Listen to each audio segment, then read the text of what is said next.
ये कहानी अकबर और बीरबल की है। कवि और धनवान आदमी। एक दिन एक कवि किसी धनी आदमी से मिलने गया और उसे कई सुंदर कविताएं इस उम्मीद के साथ सुनाई कि शायद वह धनवान खुश होकर कुछ इनाम जरूर देगा। लेकिन वह धनवान भी महाकंजूस था। बोला, तुम्हारी कविताएं सुनकर दिल खुश हो गया। तुम कल फिर आना, मैं तुम्हें खुश कर दूंगा। कल शायद अच्छा इनाम मिलेगा। ऐसी कल्पना करता हुआ वह कवि घर पहुंचा और सो गया।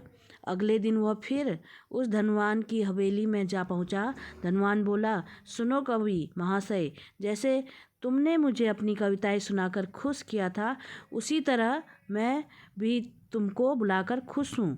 तुमने मुझे कल कुछ भी नहीं दिया, इसलिए मैं भी कुछ नहीं दे रहा।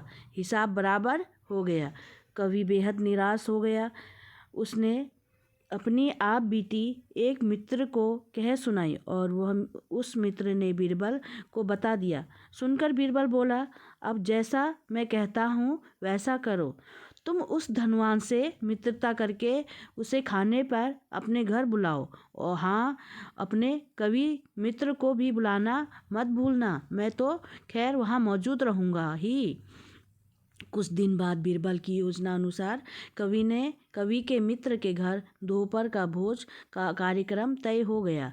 नियमित समय पर वह धनवान भी आ पहुंचा। उस बीरबल और कवि और कुछ अन्य मित्र बातचीत में मशगूल हो गए थे। समय गुजरता जा रहा था, लेकिन खाने पीने का कहीं कोई नामो निशान न था। वे लोग पहले की तरह बातचीत में व्यस्त थे। धनवान की बेचैनी बढ़ती जा रही थी। जब उससे रहा न गया तो वह बोल पड़ा, भोजन का समय तो कब का हो चुका, क्या हम यहाँ खाने पर नहीं आए हैं? खाना कैसा खाना? बीरबल ने पूछा।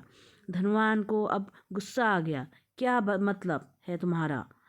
तो क्या तुमने मुझे यहाँ खाने पर नहीं बुलाया है? खाने का कोई निमंत्रण नहीं था। यह तो आपको खुश करने के लिए खाने पर आने को कहा गया था, जवाब बीरबल ने दिया। धनवान का पारा 7वें आसमान पर चढ़ गया। क्रोधित स्वर पर मैं बोला, यह सब क्या है? इस तरह की इज्जतदार आदमी को बेइज्जत करना ठीक है? क्या तुमने मुझे धोखा किया? अब बीरबल हंसता हुआ बोला, यदि मैं कहूँ कि इसमें कुछ भी गलत नहीं है, तुमने इस कवि से यही कहकर धोखा किया था न कि कल आना, सो मैंने भी कुछ ऐसा ही किया। तुम जैसे लोगों के साथ ऐसा ही व्यवहार होना चाहिए। धनवान को अब अपनी गलती का आभास हुआ और उसने कवि को अच्छा इनाम देकर वहाँ से विदा ली। वहाँ मौजूद सभी बीरबल को प्रशंसा भरी नज़रों से देखने लगे।